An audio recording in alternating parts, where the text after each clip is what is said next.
I'm Pete from Convicts. I'm here in Central Park. Yesterday we got the chance to sit down with Julie Bishop, Australia's Foreign Minister, to talk about some serious stuff. We talked about guns, we talked about the gay marriage laws that were just passed in Australia and what life's like as a Foreign Minister. And this morning we thought we'd bring her for a run in beautiful Central Park.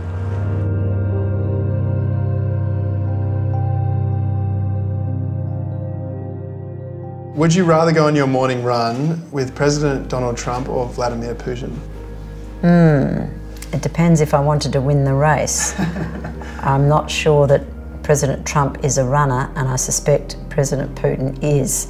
So it depends what outcome I'd be seeking to achieve. Well answered.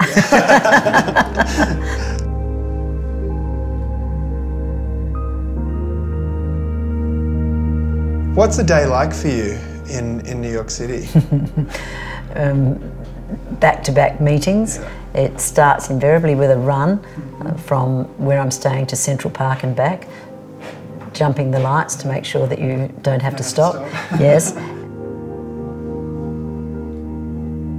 And in 1998 you said, "I've always had an intense conviction that individuals can make a difference to their times," which I love and we agree with. Where did that belief first come from? I actually remember saying that. It was in my first speech in the House of Representatives as a new Member of Parliament. It came from my upbringing, my life experience. My parents were very community-minded people. They tended to put their local community first, and we were brought up to believe that dedicating your efforts and your energies to the betterment of your community or your state, or in my case, my country, was one of the best contributions you could make. And my mother always had this saying, "You go this way but once." In other words, make the most of every opportunity that comes your way.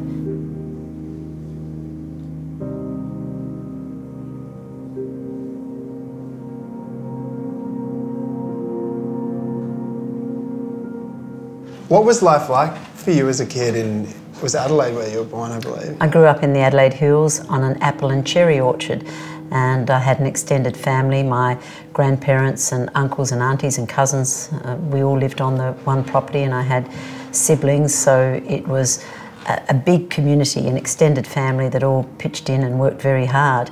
In fact, hard work was the ethic, and from a very young age I had a job. I'm interested where that kind of, how your character was tested as a kid and what you were good at and bad at to learn that resilience. It's an experience that perhaps many Australians have had. After a bad experience, we always double down and try even harder to make things better. I was born in the aftermath of a massive bushfire throughout the Adelaide Hills, and our property, generations of work had been wiped out. And so my parents were always striving to make life better. And you didn't take no for an answer, you didn't let challenges get in your way, you just got on with it. And I was brought up that way. So I think that's an approach that many Australians have. We just get on with it, and we focus on what's important. We have fun while we're doing it. I mean, we don't take ourselves too seriously, but we can achieve outcomes.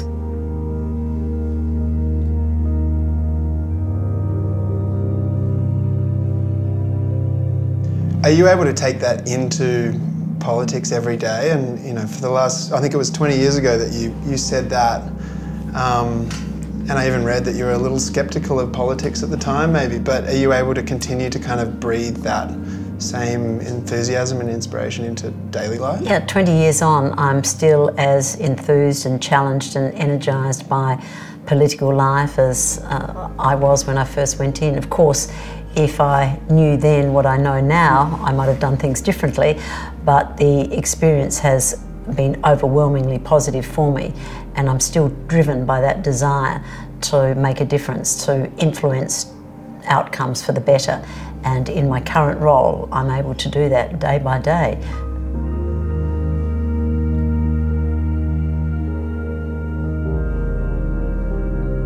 I think much of it comes down to your personal interests, but also an awareness that what goes on in the national government affects your everyday life. I mean, it was that kind of realisation that helped drive me towards a political career. What decisions governments make from time to time impact on the day-to-day lives of people.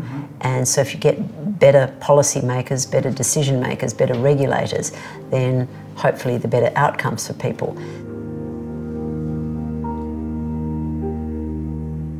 In 1996, Australia had its last mass shooting at Port Arthur. And afterwards, Australia enacted strict gun laws, and there haven't been any mass shootings since. Can you tell me about the political conversation at the time, the regulations, and what we learnt as a country?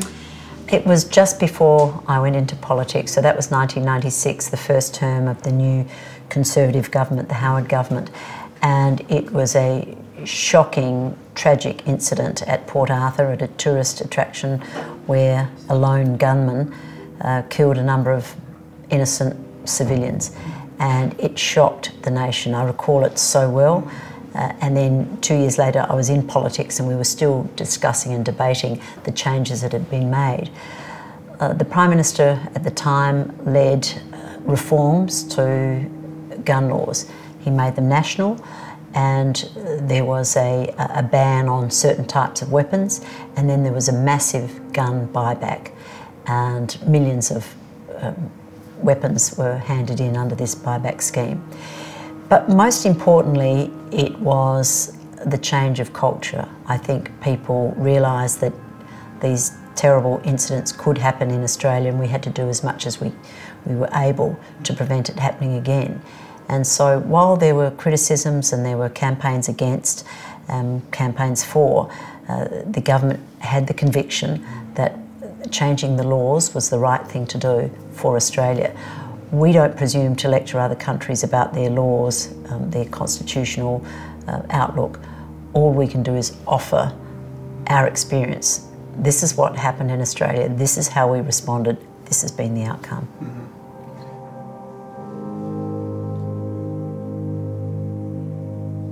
Are there conversations we can have, are there conversations you're having, especially with the topic in the US being so strong right now, that can help them learn from our experience? We put forward our experience, not just on this issue, but on many issues with many countries. Australia doesn't presume to be perfect. We don't always get everything right, but we can certainly share the experiences that we've had. It's a question of whether people want to take on that experience as an example and whether it inspires them to do something. It's a matter for them, but Australia is most certainly more than prepared to share our experience. Of course, different countries, different backgrounds, different history, different experience. The result won't be the same, but nevertheless, there are always things that we can learn from others. But the change is possible, even though when it feels difficult, it's a process. And clearly the American people have to let their political leaders know what it is that they want. What are they prepared to change? What do they want to do? And that's certainly what happened in the Australian debate about gun laws. The Australian people were debating the issue. There was a government led by a leader who had very strong views on this issue, but we nevertheless had to take the majority of the people with us in order to ensure that those gun laws could be implemented. What are the couple of big things you'd still really love to see change or get done that that are relevant today? I'm really focused on empowering women and girls, particularly in the Pacific. I've spent a lot of time in our neighbourhood visiting Pacific Island nations. It's very much part of Australia's foreign policy priority to support development, economic development, social development in the Pacific. And I still have so much to do in my own way in helping women in the Pacific achieve their potential, because when women are empowered, then whole communities, whole nations are empowered.